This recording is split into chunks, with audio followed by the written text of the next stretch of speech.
নমস্কার। আমাদের সঙ্গে উপস্থিত আছেন রাজ্য বিজেপির মুখপাত্র শ্রী শিলভদ্র দত্ত মহাশয়। তো শিলদার কাছে আমরা কিছু প্রশ্ন এবং তার উত্তর জেনে নেব। দাদা, আপনি যে মনে করছেন যে দমদম লোকসভা কেন্দ্রে যে একটা চেঞ্জ বা একটা পরিবর্তন হওয়া খুব আবশ্যিক, যে বর্তমান তৃণমূল সরকার রয়েছে এবং বিজেপি স্ট্যান্ড পয়েন্ট থেকে যে একটা পরিবর্তন আপনারা আনার চেষ্টা করছেন, তো সেই পরিবর্তনটা কেন চাই, কেন দরকার দমদম লোকসভার জন্য? দমদমের পরিবর্তন শুধু দমদম নয়, পশ্চিমবাংলাতেই পরিবর্তনের দরকার আছে। কারণ হচ্ছে দমদম যে লোকসভা কেন্দ্র, এই লোকসভা কেন্দ্রে একটা মিশ্র এলাকা। এখানে গরিব মানুষ আছেন, বড়লোক আছেন, এখানে সাধারণ মানুষ আছেন, এখানে অবাঙালি বাঙালি প্রচুর সব রকমের মানুষ আছে।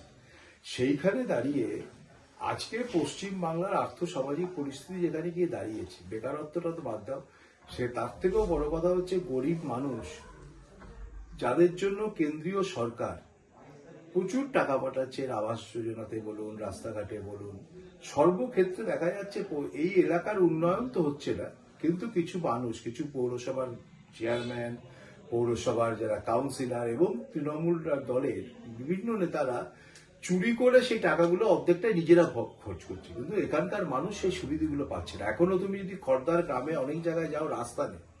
তুমি যদি ইয়েতে দমদম লোকসভা কেন্দ্রের বিস্তীর্ণ এলাকায় যাও, গরিব মানুষের বাড়ির ছাদ নেই।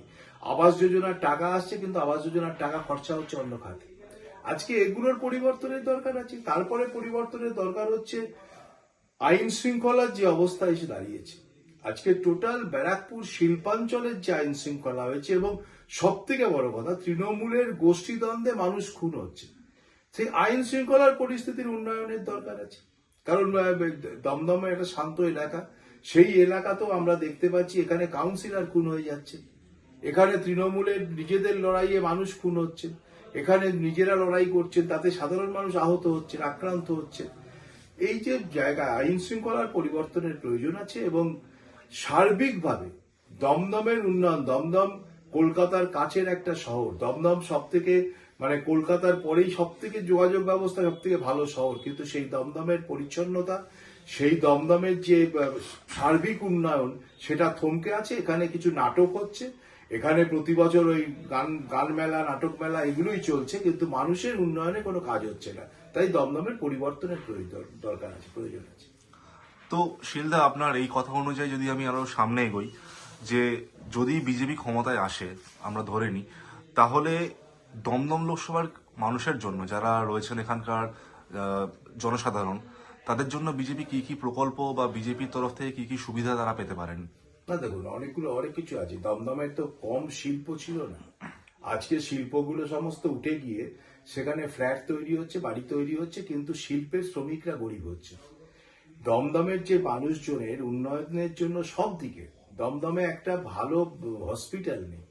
আজকে আমাদের দমদমের মানুষের চিকিৎসার জন্য দমদমে একটা উন্নত মানের হসপিটাল নেই। যেখানে সাগর দত্তকে মেডিকেল কলেজ বলা হচ্ছে, কিন্তু সেই মেডিকেল কলেজের সুযোগ নেই সবকিছু।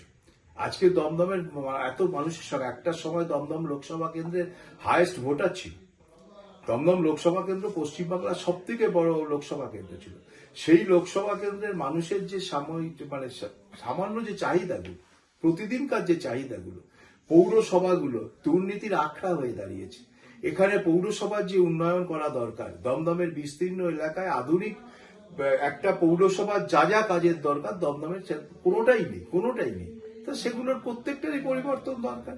দমদমের মানুষের সার্বিক উন্নয়নের জন্য যা যা করার দরকার সবটাই করতে হবে, এবং বিজেপি যদি পশ্চিমবাংলায় ক্ষমতা আসে, কেন্দ্র সরকার আসার পরে প্রচুর কাজ করার জন্য দমদমে জন্য করা হয়েছে, কিন্তু সেই টাকাগুলো বিভিন্ন খাতে খরচা করছে, এবং বর্তমানে সরকার সে কাজ করতে দিচ্ছেন না। সব থেকে বড় আয়ুষ্মান ভারত প্রকল্প করতে দিচ্ছেন না, যেখানে এখানকার গরিব মানুষ সাহায্য পেতে পাচ্ছেন না। দমদমের 60টা ব্যাপার হচ্ছে, ইয়ের সময়ে স্যাংশন হলো মেট্রো রেল, ব্যারাকপুর অব্দি মেট্রো রেল, এই সরকার করতে দিচ্ছে না, রাজ্য সরকার করতে দিচ্ছে না। সমস্ত কিছু হওয়ার পরে, সমস্ত কিছু ঠিক করে রাজ্যের মুখ্যমন্ত্রী স্টেশনের পর্যন্ত প্রায় ভিত্তিপ্রস্তর স্থাপন করে দিলেন। সেই মুখ্যমন্ত্রীর সময়ে কলকাতা কর্পোরেশন থেকে পারমিশন পাচ্ছে না বলে মেট্রো রেল তৈরি হচ্ছে না। এখানকার মানুষকে পিছিয়ে দেয়। দক্ষিণ কলকাতা দক্ষিণের ওই দিকের জন্য কাজ হচ্ছে, কিন্তু দমদমের মানুষের উন্নয়নের জন্য যা যা করার দরকার এদিকে বিস্তীর্ণ অঞ্চলে, মানে বরানগর থেকে মনে করুন খর্দা পর্যন্ত এই অঞ্চল, ওদিকে ব্যারাকপুর অব্দি আছে, কিন্তু আমি দমদম লোকসভা কেন্দ্রের বলছি, এই অঞ্চলের মানুষের যে লাভ হতো এখানকার মেট্রোটা চালু হলে, সেই সব মেট্রো চালু করতে দিচ্ছে, এটা কাজ করতে দিচ্ছে না, শুধুমাত্র রাজনৈতিক স্বার্থে এগুলো করছে। তো সেই জায়গাগুলো দাঁড়িয়ে আমাদের তো করতে করা উচিত, সবটাই উন্নয়ন, সবকিছুকেই দেখতে হবে। মানে আপনি যে এরা কথাটা বলছেন সেটা হচ্ছে অনেকটা ডাবল ইঞ্জিন সরকারের মতন। মানে যদি ডাবল ইঞ্জিন সরকার হয় তাহলে সব দিক থেকে বেনিফিট হবে। নিশ্চয়ই নিশ্চয়ই। আসলে তো আমরা দেখতে পাচ্ছি ইউপি কে আমরা পিছিয়ে পড়া রাজ্য ভাবতাম, আজকে ইউপি অর্থনীতিতে যেখানে পৌঁছে যাচ্ছে, আজকে এই সরকার বা যোগীজি সরকার আসার পরে এবং কেন্দ্রের নরেন্দ্র মোদী সরকার আসার পরে ইউপি এখন এগিয়ে 1 নম্বরের দিকে চলে যাচ্ছে। আজকে সেই জায়গায় দাঁড়িয়ে যদি ইউপি পারে, গুজরাট পেরেছে, যদি এই রাজ্যগুলো পারে, তাহলে আমরা কেন পারবো না? তাহলে আমাদের কেন হবে না? যদি মধ্যপ্রদেশের মুখ্যমন্ত্রী আগের মুখ্যমন্ত্রী যদি লাডলি বহিনা প্রকল্পে 1,500 টাকা করে দিতে পারে, সেখানে আমরা 500 টাকাতে কেন আটকে থাকবো? বাংলার গরিব মানুষ 500 টাকাতে কেন বিয়ে হবে? কেন এখানে আমাদের যে কারণে বলা হয়েছে, তো আমাদের পার্টি থেকে বলা হয়েছে, ক্ষমতায় যদি পশ্চিমবাংলায় আমরা আসি, আমরা 2,000 টাকা করে প্রত্যেক মহিলার হাতে প্রতি মাসে পৌঁছে দেবো। ধন্যবাদ শিলদা। শিলদা, আমার পরের প্রশ্ন থাকবে যে বর্তমান তৃণমূল সরকারের ওপর যে আর্থিক করের বোঝা তথা যে ঋণের অবস্থায় চলে গেছে গভর্নমেন্ট, প্রায় 2,500-3,000 কোটি টাকার ওপরে কর রয়েছে এবং যেটা কমপ্লিটলি পে করা হচ্ছে না, সেই বিষয়ে আপনি কি বলবেন?